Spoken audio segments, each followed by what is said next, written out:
FEMA public assistance grants permit you to receive a credit for donations accepted. How do you receive the full benefit of donated cash, manpower, and material goods? Let's explore. My name is Christina Moore. I'm a member of a disaster relief grant management team that built Tempest-GEMS to help others through this process.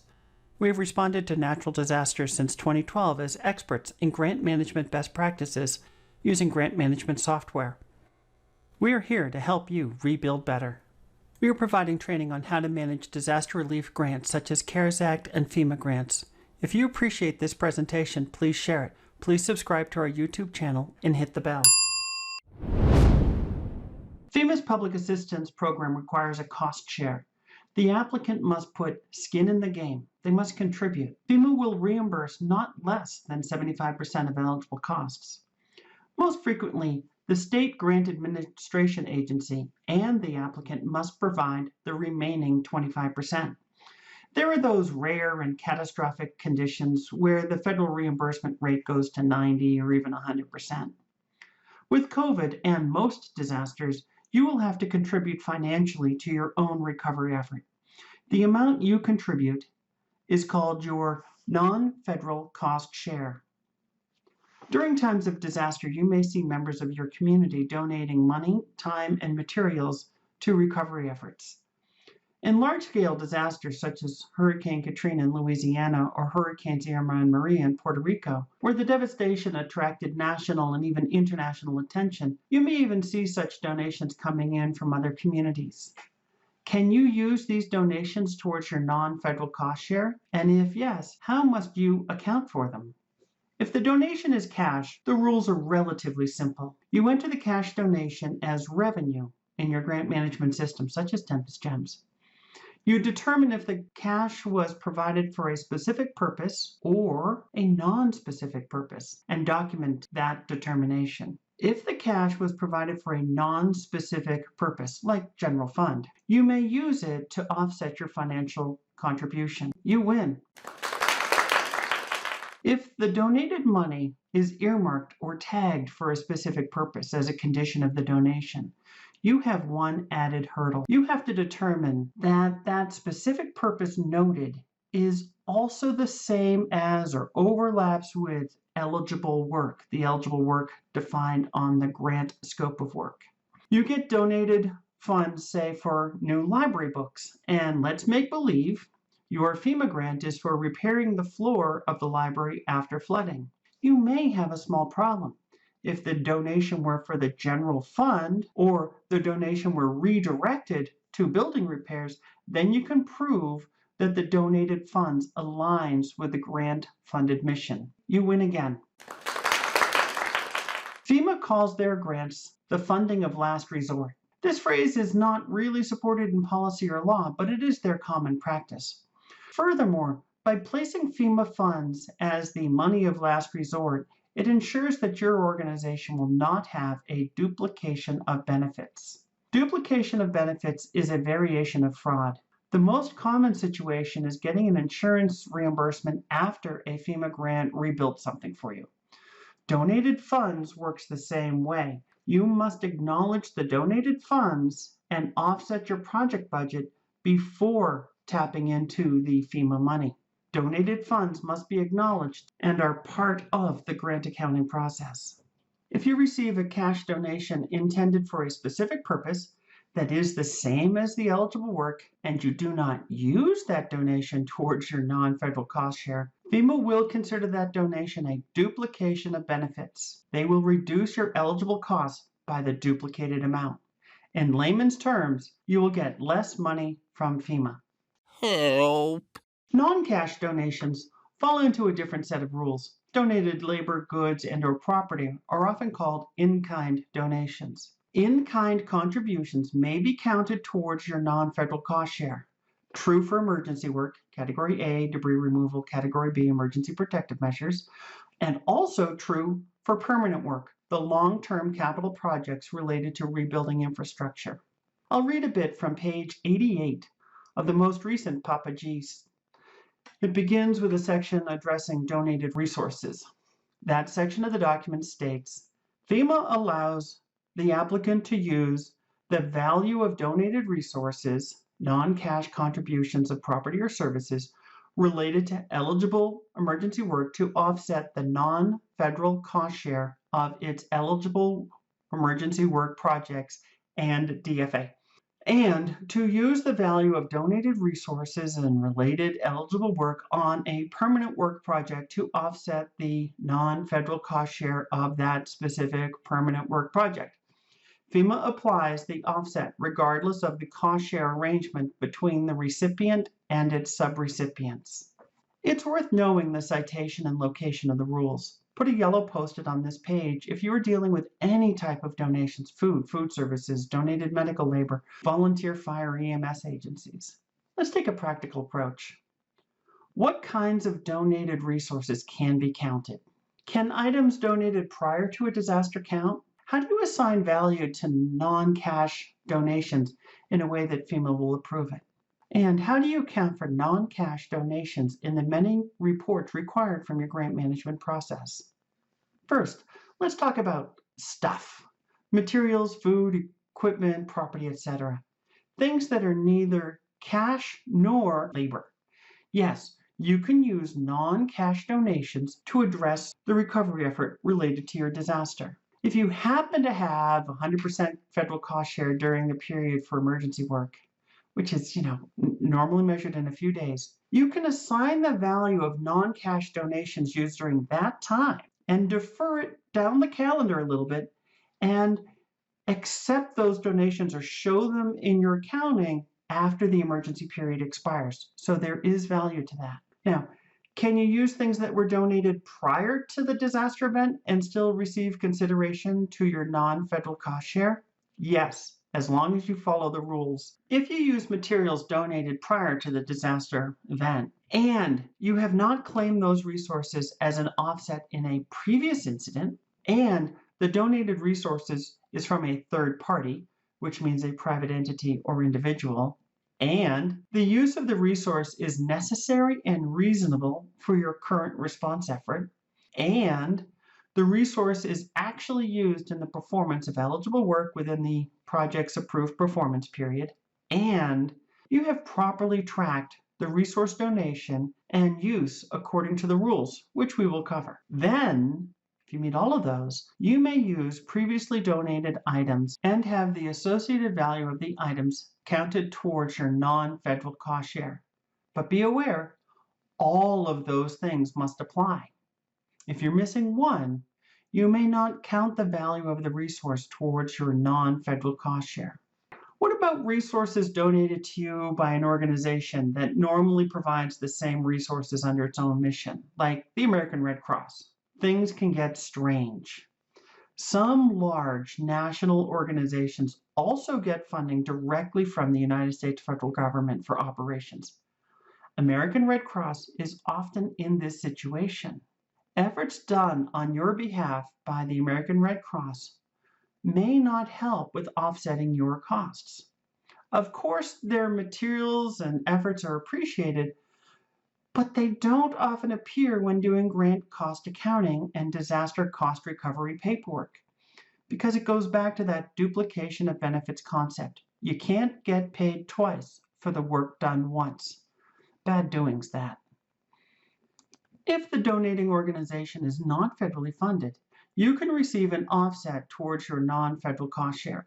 If your local soup kitchen show up, then donate meals to feed your volunteer workers as you collectively push it around the clock to rescue people from under the rubble that remains from a natural disaster, for instance. You could take the value of those meals as an offset for your non-federal cost share. Well done, you. If you happen to have a mutual aid agreement which provides you with assistance at no cost to you, you may also be able to take advantage of the assistance you get for your non-federal cost share. For example, if you are a first responder unit responding to a local disaster and you've run out of PPE and you have a no-cost mutual aid agreement with another first responder that is not in your immediate thing right there, they can share their PPE stockpile with you and you can take the value of those goods as credit towards your non-federal cost share. So far, so good. What kinds of donations of goods are not eligible to offset your non-federal cost share? If the resource is donated by a federal agency, donated by another federally funded source, funded through a federal award, or is used as an offset to any other federal award. So you think duplication of benefits. Or if that in-kind contribution is used for ineligible work. Let's imagine rebuilding that library floor. You have a FEMA grant for fixing the library floor after a flood, and a local church group volunteers folks that rebuild the roof.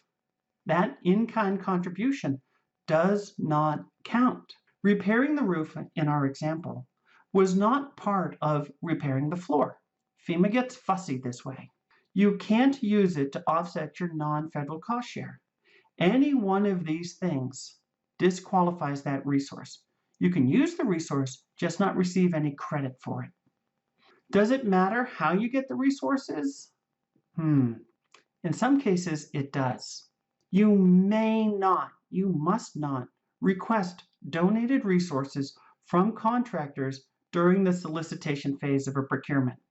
That is a go directly to jail, do not pass go, do not collect $200 kind of situation.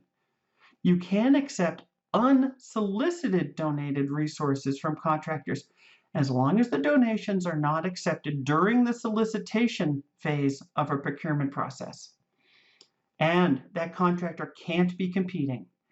So you must maintain a list of donors, and that all gets very tricky. So it is best to err on the side of caution and ensure that you are following all federal and local procurement laws. Some organizations have asked contractors to donate resources to other organizations to avoid the appearance of a conflict of interest. And that is an approach FEMA suggests in the Papa G as a potential mitigation of procurement law. However, an abundance of caution is still required. If those resources will eventually make their way back to your organization and result in an offset, make sure you're clearly avoiding any potential for a donation to be perceived as influencing the contract award. If you accept donated resources from contractors, you must not do any of the following: solicit donations in requests for proposals or solicitation for bids. You must not directly solicit donations or requests for proposals from contractors who are actively bidding on contracts. You must not grant an award contract to a contractor who has donated resources for specific work covered by the contract. You must not show favoritism or give the appearance of showing favoritism to a contractor who has donated resources. Or you must not limit competition among contractors based on donated resources, especially for smaller contractors, including women and minority-owned businesses that might not be able to afford to donate resources. If you do any of these things, I really hope that you like orange jumpsuits. Probably best to avoid them. What about donations of manpower? Many of the same rules apply that apply to goods.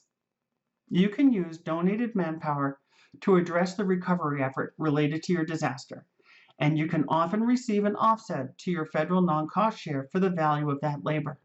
If you happen to have a 100% federal cost share period, for that emergency work, that short period of time, you can use the value of that donated labor after that 100% cost share period ends, those first few days.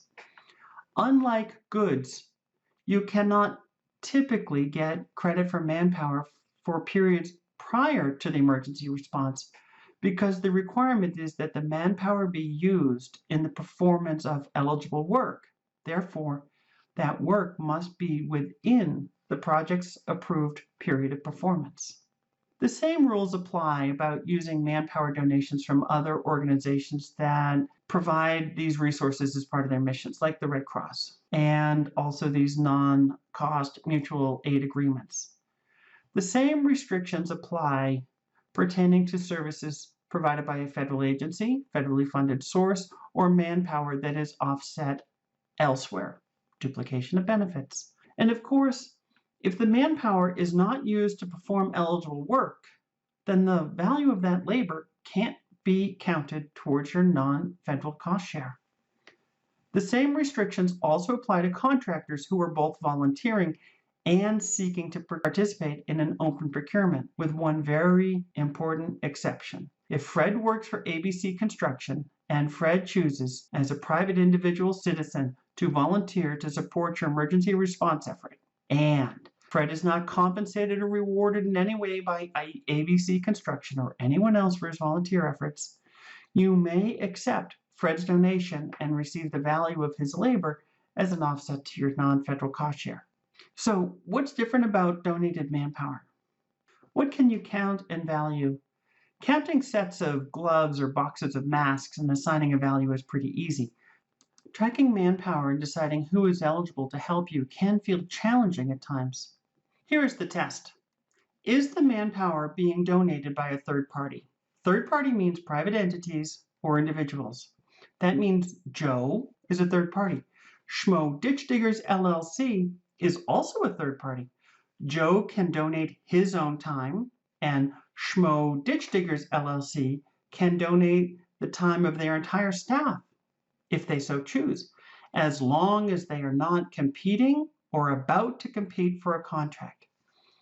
That said, you can only count your own normally paid employees' labor as donated if the individual is volunteering as an unpaid person, often not permitted by state labor laws, so be very careful there. If you determine that you are receiving the donation from a third party, then the following must also apply to be eligible. The manpower provided is necessary and reasonable for your response effort. You use the donated labor in the performance of eligible work within the scope of work for the project approved by FEMA, and you have properly tracked the labor donated and the work performed. If you check the boxes on all four of these things, you have received donated labor to which you may assign a value and receive an offset to your non-federal cost share. How do you assign a value to non-cash donations in a way that FEMA will improve? How value is assigned to your non-cash donation depends on the donation type, but in all cases, the idea is to pinpoint the current fair market value of the non-cash donation provided. There are 6 categories of non-cash donations FEMA recognizes. They are 1. Volunteer labor, 2. Equipment, 3. Supplies or material, 4. Buildings or land, 5. Space, and 6. Logistical support. Let's start with the toughest of these first, volunteer labor. Individual volunteer labor offset credits are based on a straight time hourly labor rate and fringe benefits that you would normally apply to a similarly qualified person within your organization who normally performs similar work. FEMA will not provide offset credit based on overtime or premium, weekend, after hour, holiday rates. That seems fairly straightforward. Be prepared to submit your payroll records and fringe rate calculations to support the numbers that you assert. If you don't normally employ staff for similar work, FEMA will credit the non-federal share based on a rate consistent with your labor market. This means you can use salary surveys for your area, local rates for other organizations. You can use GSA schedules. You can use SCA wage determinations pertaining to the role in your area. Depends what the volunteer labor consists of. If you aren't sure what applies to you, best to ask your friendly grant manager, a neighboring organization, or a colleague. If, however, the third party providing the labor is an organization furnishing the services of one or more employees, the services provided must be valued at the employee's regular rate of pay, plus an amount for fringe that is reasonable and necessary. This is addressed in 2 CFR 200-414, and it's called Indirect F&A Costs, paragraph D. Provided these services employ the same skills for which an employee is normally paid, that means that the donating organization must be willing to not only donate services, but provide this information. Make sure you're having this conversation up front, or you could unintentionally end up receiving helpful services for which you get no offset credit. But what if a third-party organization provides the services of its employees to do work for which they are not normally paid? For example, XYZ Air Conditioning Company provides employees to man the soup kitchen. Well, then you return to the rate your organization will normally pay for soup kitchen staff. And if you would not normally employ folks for soup kitchen stuff, then find a rate that is consistent with food services. Whatever rate you end up with, document, document, document. Document as if your grant funds depend on it, because they do. Document the labor rate, document the fringe, document any assumptions that you've made, cite the law that you have used to arrive at your conclusion. If you receive an opinion from a professional, such as an attorney, get an opinion letter. Make sure FEMA has every reason to accept your assertions. Now, let's talk about how to value easier kinds of non-cash donations. Loaned equipment. The offset is based on the equipment rates and must not exceed the fair rental value, and this is quite straightforward as FEMA maintains an equipment rate list. Equipment donated with a transfer of title. The offset is based on the fair market value of equipment of similar age and condition at the time of donation. Supplies and materials. The offset is based on current commercial rates, which FEMA validates based on invoices from previous purchases or information available from vendors in the area. The amount must not exceed the fair market value at the time of the donation. How do you document this? If you have relatively recent prior purchases for the same or similar materials, the answer is you submit those as your proof. If you don't, then hop on the internet, get a couple of quotes from vendors. However, if you have no intention of actually buying this type of material, then it would be a waste of time for you and your vendor to do the procurement process. Instead, go to the GSA e-library and choose 3 to 6 vendors who sell that supplier material, print their GSA schedule showing the federally negotiated rate, and then adjust for your area if and only if such an adjustment exists. Buildings or land. For buildings or land that are donated permanently with a transfer of ownership, not just a lifetime tenancy, the offset is based on the fair market value at the time of donation. And it's often good to have an independent appraisal that is certified by the applicant. That's you. Space. For buildings or land space donated for temporary use, this includes lifetime tenancy, the offset is based on the fair rental value of comparable privately owned space in the same locality, as established by an independent appraisal. Logistical support. If a third party provides reasonable logistic support for volunteers doing eligible work, such as donating warehousing, management related to eligible work, this donation may be eligible as a donated resource offset, subject to approval by FEMA. However, this type of donation always requires specific approval from FEMA, and once you have it, keep the entire documentation trail leading up to this approval, including emails, notes from telephone calls, and the written approval. Your grant may be reviewed years later, and FEMA, as the whole can be a changeable beast, so whatever you're doing today, document and maintain. Use a grant management system like Tempest-GEMS to link the documents to the items that they support. How will the value of non-cash donations be applied to your non-federal cost share? Now that we know how your non-cash donations will be valued, let's take a quick look at how those values are allocated to your non-federal cost share. For emergency work, FEMA applies the donated resource offset against the combined non-federal cost share for all of the applicants' emergency work projects, category A and B, under the declared incident. The offset may not exceed the total out-of-pocket costs and is capped at the total non-federal cost share for these projects, that 25% mark. For permanent work, FEMA applies the donated resource offset against the non-federal cost share to the specific permanent work project for which the resources is donated. The offset may not exceed the total out-of-pocket costs. FEMA caps the offset at the non-federal cost share of that permanent work project. The type and amount of resources donated must relate directly to and may not exceed the type and amount of work approved in the scope of work.